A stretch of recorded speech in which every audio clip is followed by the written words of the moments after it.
My name is Lisa Belanger. I'm 28 years old, and for the longest time, I believed being the steady one in a relationship was a strength. I thought patience, loyalty, and quiet sacrifice were pillars that held a future together. I thought showing up, paying bills, and being the kind of woman who built stability was something someone would value. I thought wrong. For 3 years, I was in a relationship with Johnny Walker. He was charming, vibrant, a dreamer with a creative streak that burned hot and fast. I met him back in college at a mutual friend's party, me a software developer with my laptop shoved into my backpack, even at social events. Him an art major, with paint under his fingernails and a laugh that made everyone turn their heads. Somehow we clicked. He told me I grounded him, that I made him feel safe. I fell hard. After graduation, when Johnny drifted between part-time gigs, odd jobs, and creative phases, I stepped up. I landed a good position at a tech company. We moved into a small but warm apartment in the city. I covered most of the rent so he could chase the things he said made him feel alive.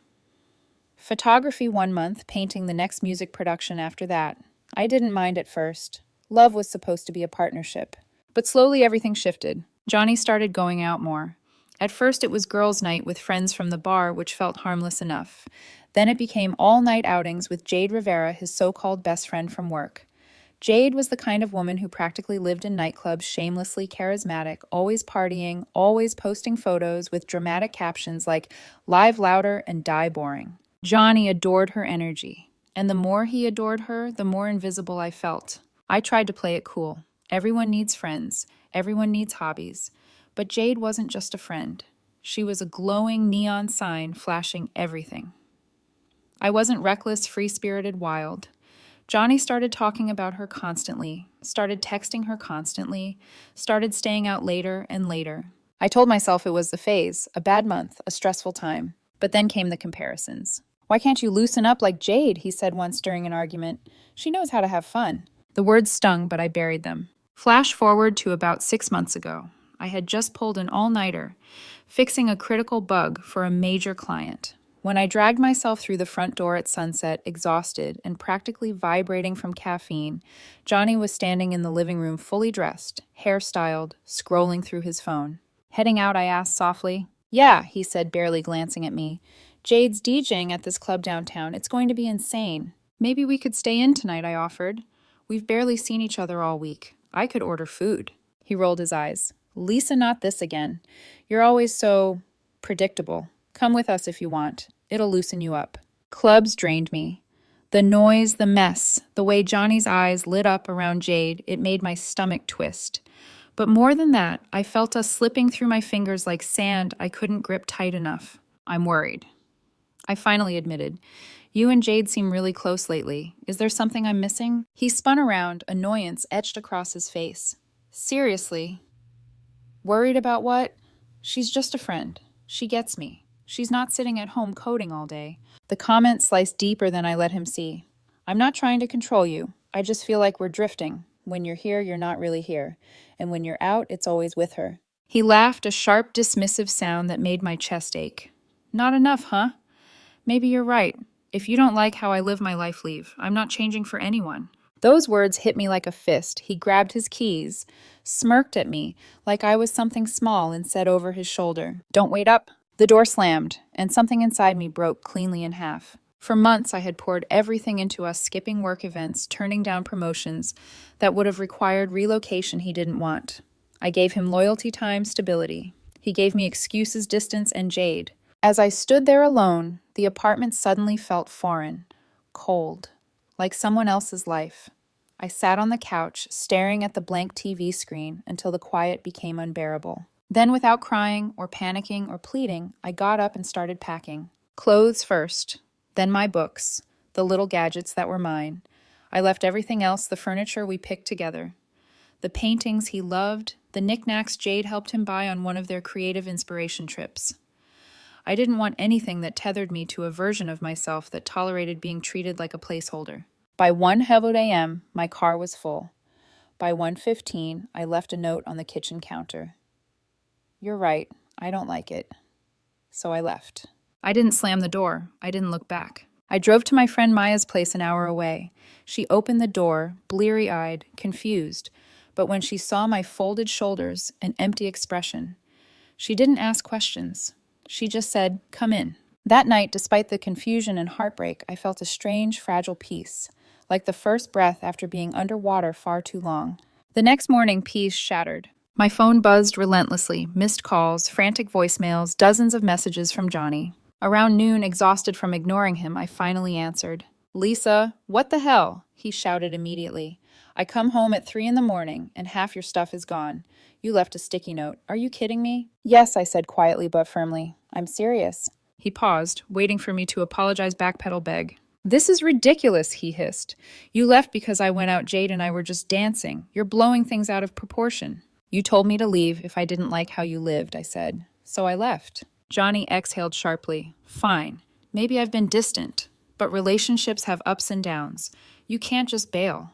Jade's fun, yeah, but she's not you. You're the stable one, the one who handles things. I need both." My stomach twisted. Both. He didn't want me. He wanted a safety net. He wanted someone to catch him when Jade inevitably let him fall. I took a breath. "No, Johnny, we're done." "You're being dramatic," he snapped. "Cowardly, even. I thought you loved me." "I did," I said. Enough to finally leave. And I hung up. A clean break, no yelling, no final blowout. Just the end. Johnny kept calling, but I kept walking forward. And that was the night everything snapped. Leaving Johnny felt like stepping out of a burning room. My lungs still stung, my eyes still watered, but the air was finally breathable. For the first time in months, maybe even years, I wasn't holding my breath, waiting for the next argument, the next dismissal, the next late night Jade and I are just having fun text. But freedom doesn't feel like freedom at first. It feels like falling. I spent the first week sleeping on Maya's couch, waking up at 4 a.m., from dreams where Johnny was shouting at me, or Jade was laughing in my face, or I was packing over and over again. Trauma repeats itself until it realizes you're no longer listening. In the daylight, I tried to distract myself. I worked remotely from Maya's dining table, attended meetings with my camera off because I was afraid my coworkers would see the quiet devastation behind my eyes. I went on long walks, browsed apartments, scrolled job postings in other cities, anything to create a future that didn't include Johnny. Meanwhile, Johnny's messages evolved from anger, confusion, pleading. "Miss you. Please talk to me. We can fix this. She doesn't matter. I need you." He even sent a voice note one night around 200 a.m. His voice slurred. Jade giggling in the background, him rambling about how I was overreacting and how Jade gets it. He didn't realize he was proving my point with every breath. I didn't reply. But while I was learning how to live without him, he was learning what life looked like without me holding it together. And it wasn't pretty. A mutual friend, Mike, reached out unexpectedly a few days after I'd left. "Hey, his text read you okay. Heard things got messy on Johnny's end." I hesitated. Mike was one of the few people who never bought into Johnny and Jade's "we're just close friends" narrative. He'd warned me once quietly. "There's history there, Lisa. Be careful." I replied simply, "I'm fine. What's going on?" He called me immediately. "Okay, so Johnny and Jade. They're not just clubbing anymore." I didn't speak. I didn't need to. He lowered his voice like he didn't want someone overhearing. "Apparently they hooked up the night you left." There it was. The truth that had been rotting beneath the surface for months. "I'm sorry, Lisa," he said softly. "He bragged about it at the bar, said you never understood him. People didn't react the way he thought they would." I closed my eyes, breathing slowly. Johnny didn't just discard me. He replaced me by sunrise. Mike kept talking. Jade convinced him to quit his job. You know, the one you helped him get. Told him he should chase his art full time. He's basically partying every night now, spending everything he has. "Everything I helped him save," I murmured. "Yeah," Mike said. "And Jade, she's not who he thinks she is. She bounces from guy to guy, manipulates them, drains them, then moves on. Johnny's already getting jealous, paranoid. They fight in public. It's bad." While Johnny spiraled, I rebuilt. I found a small studio sublet 2 hours away. Nothing fancy, white walls, basic lighting, the kind of place that echoed even when you whispered. But it was mine. I filled the space with silence, then slowly with routine early mornings gym runs, long coding sessions, therapy appointments. Therapy hit me harder than I expected. My therapist asked the question I had avoided. "Why did you stay when you were so unhappy?" I didn't know, or maybe I knew too well. Because loyalty feels noble until it starts killing you. Johnny, on the other hand, wasn't killing anything. He was burning through everything. His new life with Jade was a firestorm fueled by alcohol, adrenaline, and desperation. He posted photos, nonstop club lights, smoke machines. Jade's hair against his shoulder captions like "Freedom tastes good." Freedom. That was the word he used to describe losing me. But then the tone changed. Jade started posting pictures with other guys. Johnny commented jealousy. Then he deleted the comments. Then he disappeared from social media entirely for a few days. I didn't ask for updates. I didn't need them. Because the truth always floats back. 2 weeks after I left, Mike called again. "You're not going to believe this," he said. Jade kicked Johnny out. Already, I asked, not even shocked. Mike sighed. They fought after she got a late-night text from some guy. Johnny trashed her living room in a rage. She threw him out and told everyone he's emotionally unstable. He tried to crash at a coworker's place, got turned away. He's been sleeping on couches, begging people for money, blaming you for everything. Blaming me for the choices he made long before I walked away. I processed the information with a strange sense of distance. Not satisfaction, not vindication, just clarity. Johnny didn't lose me because Jade was exciting. He lost me because he never valued stability until it was gone. While Johnny imploded, I rose quietly. I transferred to a new team at work. My manager praised my resilience. I signed a 1-year lease for a better apartment. I stopped checking my phone every hour. I started journaling, hiking, meeting people who didn't drain me. And then Johnny resurfaced. The messages started like embers. "Hey Lisa, just checking in, miss your voice, can we talk?" I ignored them. The embers turned into sparks. "I'm sorry, Jade used me. I see it now. I messed up. Please don't give up on us." Then sparks turned into desperation. "I need you. I don't have anyone else. You're the only person who cared. You're the only one who ever believed in me." Then came the call. I was cooking dinner in my new apartment, the first place I'd lived alone since college. My phone buzzed with Johnny's name. I let it ring out. Minutes later, a voicemail icon popped up. Against my better judgment, I listened. His voice was cracked, shaky. "Lisa, please pick up. Things with Jade, they're not what I thought. She used me. She kicked me out.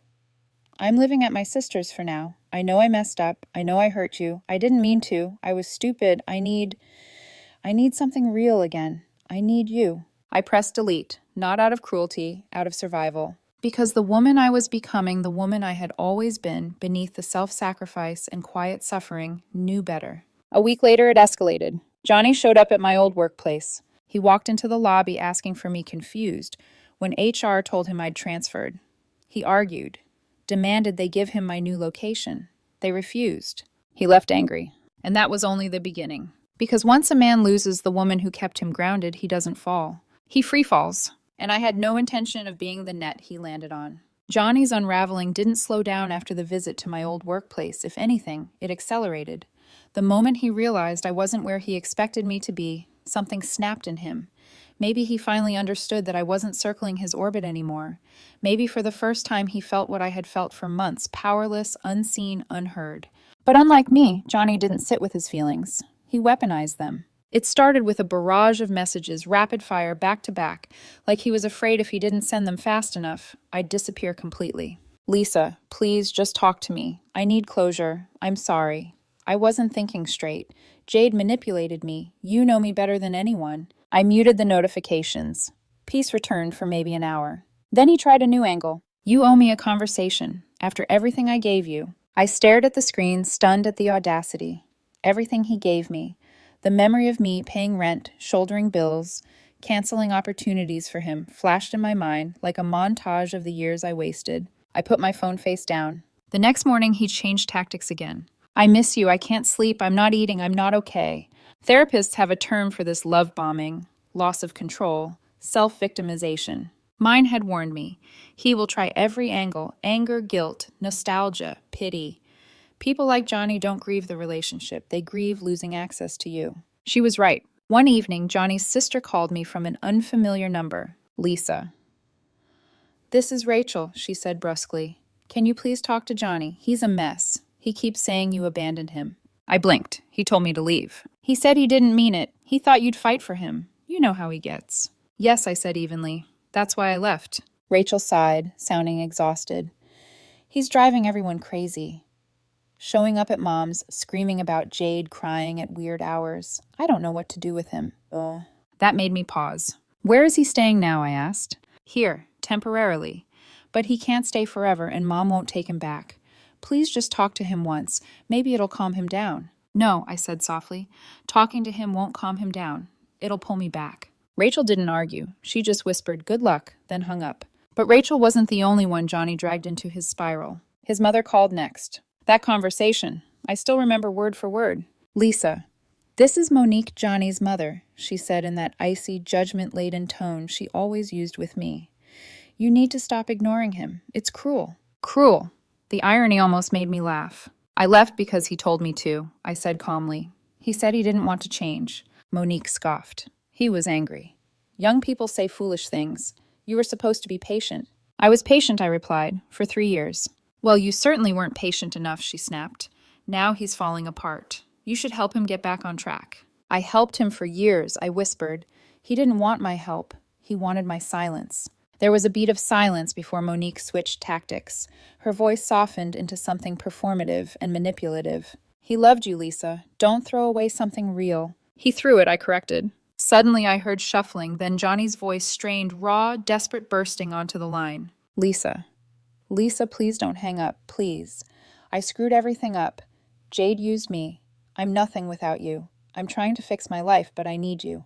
I closed my eyes, not because I was tempted, but because I remembered when I had begged him for the bare minimum respect, attention, honesty, and he had laughed in my face. "You don't need me," I said quietly. "You need consequences." He choked a breath. "Why are you being like this?" "Because you only want me now that you can't have me." He went silent, then angry. "You're abandoning me," he yelled. "After everything. You're heartless." There it was, the real Johnny. I hung up and blocked Monique's number.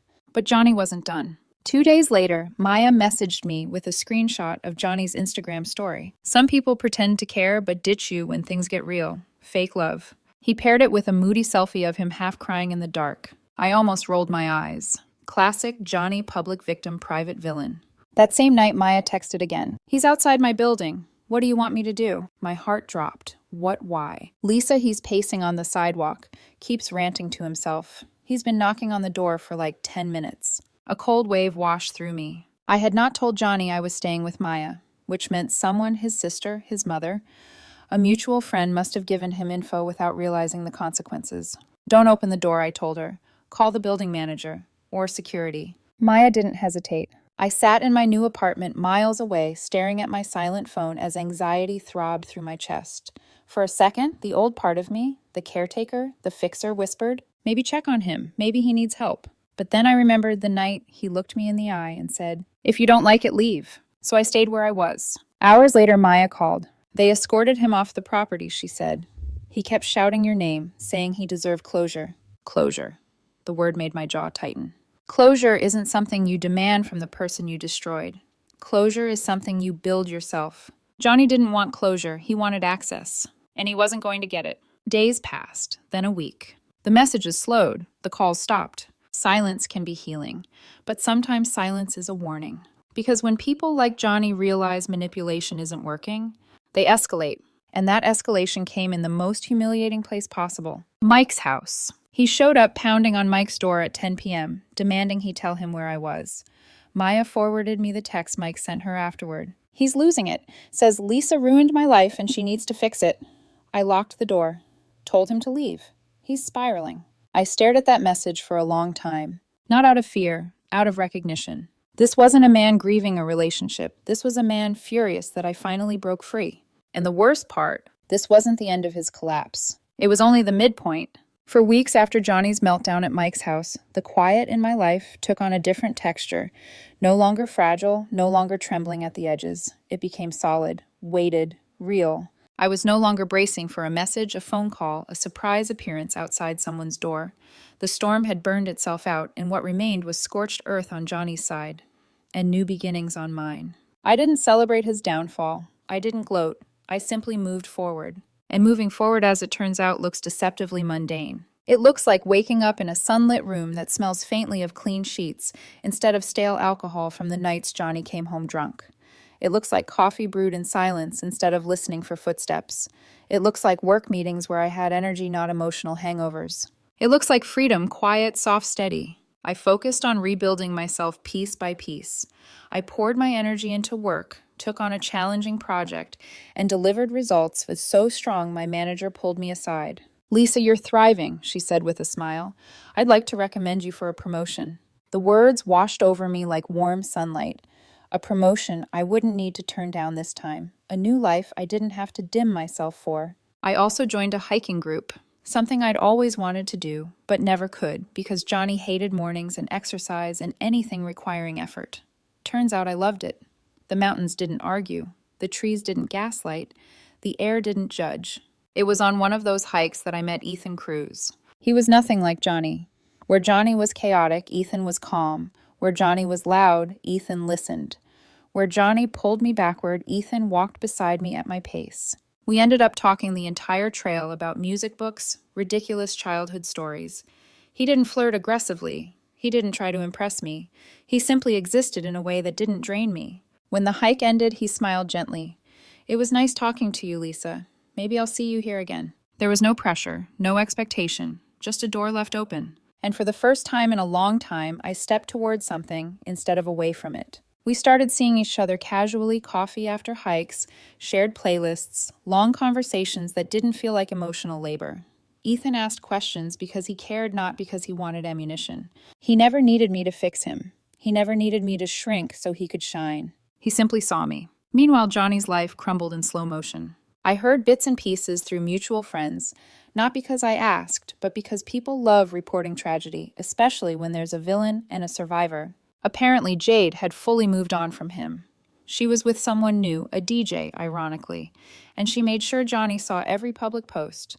She posted photos of her new boyfriend's arms around her tagged Johnny in stories by accident and told mutuals that Johnny was too emotional and clingy. Johnny quit his job, then begged for it back. He bounced between his sister's couch, a coworker's spare room, and eventually a roommate found on some online forum. They kicked him out after 2 weeks. Then came the worst update from Mike. He tried to fight Jade's new boyfriend in the parking lot behind the bar, Mike told me over the phone. Got thrown out by security. It's bad, Lisa. He's really not okay. He will be, I said, more certain than I expected. Just not with me. Johnny wasn't used to facing consequences. Every mistake he'd ever made, someone cleaned up: his mom, his friends, me. Now, there was no one left to absorb the fallout. His pattern was painfully predictable. Denial, blame, desperation, collapse. And he had reached the final stage. I thought that was the end of it. I thought he had finally accepted that I was gone, that I wasn't coming back, that I had stepped out of his chaos and built a life that didn't even have a shadow of him in its corner. I was wrong. Because when people like Johnny reach the bottom, they don't stay there quietly. They explode. And they do it in the most humiliating place possible. It began with a text from Mike one afternoon. "Hey, I'm getting married next month. Small ceremony. A few of us are inviting mutuals, including some who knew you and Johnny. I'd love for you to come." I hesitated for a moment, then replied, "I'd love to." Ethan went as my +1. The day of the wedding was perfect gold, sunlight, soft music, laughter. The kind of day that felt like a gentle exhale. Ethan held my hand, cracked quiet jokes during the ceremony, and fit so easily into the space beside me, it almost startled me. For once, I wasn't looking over my shoulder, until I heard the whispers. "Is that Johnny? What the hell is he wearing? Oh my God, he looks awful." I stiffened. I didn't have to turn around to know. I felt the disruption in the air like a cold wind blowing through an open door. But I turned anyway. There he was. Johnny. Uninvited, unraveled, unrecognizable. His hair was messy, his shirt wrinkled, his eyes red like he hadn't slept in days.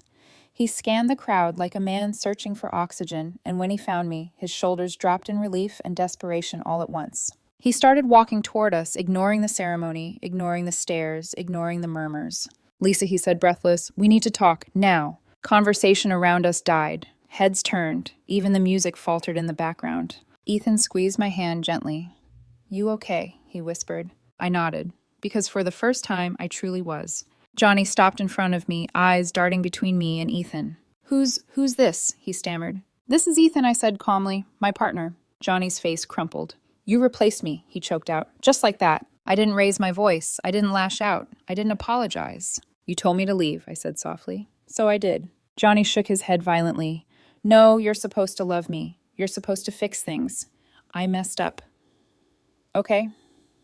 Jade ruined me. I lost everything. But we were good, Lisa. We can start over." This was the moment old me would have caved. This was the moment guilt would have taken the wheel. "Not anymore." "Johnny," I said firmly, "we weren't good. I was drowning, and you were dancing. You didn't want me. You wanted support. You wanted a safety net. You wanted someone to blame. His lip trembled. That's not fair. It's the truth. He swallowed hard.